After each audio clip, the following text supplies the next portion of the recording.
A man is born as a leader.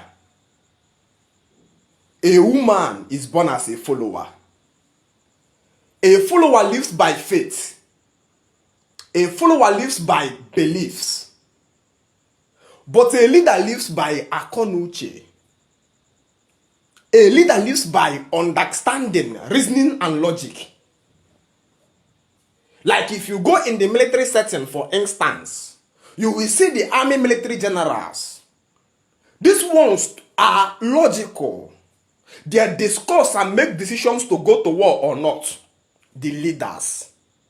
They live by reasoning, by facts, evidences, to make decision. We are going to fight here. But to the ordinary military personnel there, those ones don't have choice. It's just go and fight in Boronu and they will follow and go and fight.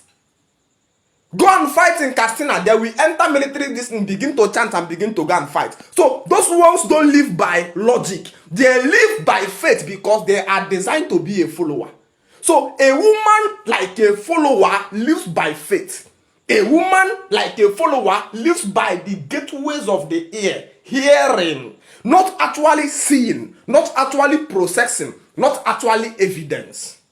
And so when you hear that women are the pillar of the church, it was because the church is an institution of faith. And so the pillar of faith institution is a woman who is a follower, who doesn't have access to process that which has been taught. But as a man who is logical, as a man who will take consequences of your decision making, a man refuses to live by faith. Man says no. You have told us this thing, we agree, but we have to process the information to see whether facts and evidence of our life reality correlate with the ideology you are passing on to us. Because the leader takes consequences of the positive or negative action, repercussion that come from their action. But the follower have no choice.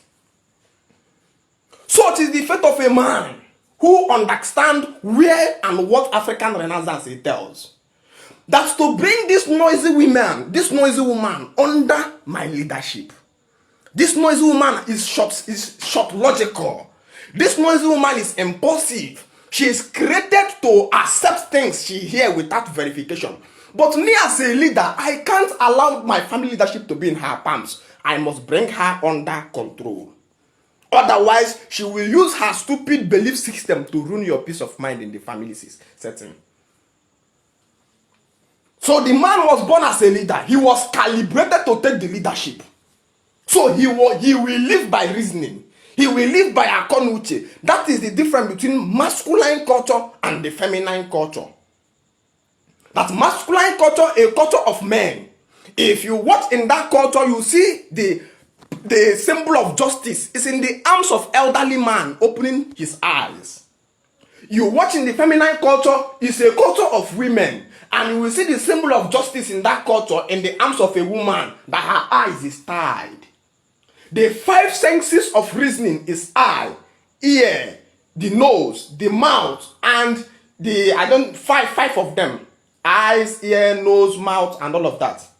When they deliberately tied your eye, it's simply because a woman doesn't actually care about the real truth she's seeing. They want to close her sight of reasoning. So only the things she hears, she will be using to act. You don't need to close your eyes to see truth. You don't need to close your eye to speak truth. Because in our culture, truth is life. So they blinded their justice system to tell you that in this part of the world, we care about evidence, not the truth.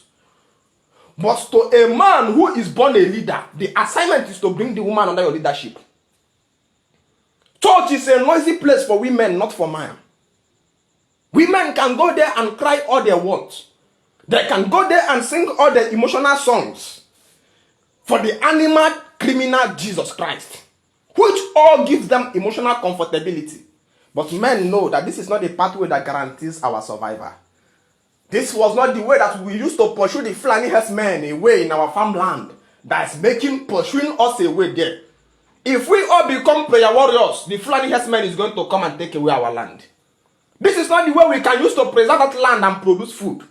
If we are this soft like this is not the way we can control family. Mana hazila shalaska hado zilaya. A man have gone to embrace this feminine institution that was built on faith for women, and the man automatically became a woman. Every Christian man is a woman. There is no more manliness in him.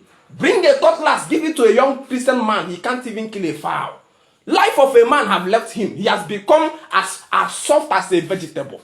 If he sees the sight of blood, he's free. Don't even talk about let us go and pursue Fulani herdsmen. He's not there. All he knows is what is written in the book of Matthew chapter 13 verse 13. And what is written in the book of Matthew chapter 13 verse 13 was written for a woman who lives by faith and not by akonuche. A man knows it's in our arms to determine the world we live in. Miracle is a subject of a woman. You don't preach miracle to men. A man knows there is no type of miracle you preach to me that will make me go and dig up a yam I sowed today, next day. Yam must follow the process of yam sowing. It must be months, almost a year beneath the ground before I dig it. So we don't need miracle. Miracle is against Owangbede. Owangbede is Nando. So if all of us go to Erunau and there was one brother somewhere who doesn't follow us to go and run now, he will just come in the evening and join us to eat. No! Miracle is against Owangbede. But feminine institution is about miracle. Mana hazilash kato lebra hado zilaya. Lift up your hand, young boy. I don't know, you don't even have anything in your account tonight. But I'm seeing my God taking you from nobody to nobody. Receive it. It's a feminine institution. It's against the collective mind of men who are born leaders. I'm a leader right from my family. All my wives are under my perfect control. The society will be under my control. The community will be under my control. I'm a man. There is no emotion in me. It's time to bring you again into the Zoe life of a man, where you will now know that a woman is not your companion. Where you will now know a woman is not your better half. Where you will now know a woman is not your sweetheart. A woman is your direct opposite. A woman is a follower to you. So you bring her under your leadership. If you put her in height of yourself, because anytime you hear me talking against sweet names, it's not because I am a very, very wicked person. No. Those sweet names put your leadership in contention. If you are calling somebody a better half, it simply means that we share our categories of life. We are now in the same hierarchy of leadership. Just like a captain of army calling another captain a better half. Then a half cannot submit before a half. If you must take leadership, there must be separation. Man only submits to somebody he found greater than him. None submits to an equal. Shalas kahado ziparaya. Where is the manliness in you again? You no longer have ability to talk in your family. You open your mouth to talk, your wife says shut up. Are you crazy? Leadership has been truncated because that place you went in the church and the man sit down with a woman and they are being taught nonsense by a pastor is where leadership is snatched away from man and given in the arms of a woman. Because you cannot teach a leader and his follower in the same auditorium, in the same classroom. No, sir. The boys have to be separated so that the instinct of leadership can be activated. When you keep the boys too close to a girl over a time, you equalize them mentally. And so when it comes in a point where they have to know that this family leadership is in my hand. If the family failed, it failed because of my mismanagement. The man is no longer understanding it because the man has been corrupted by the society. Because in the Western culture, a woman rules. So all the activities is giving women leadership power. But here in masculine culture, it's a man's leadership. Either you are leading your family or you are fighting.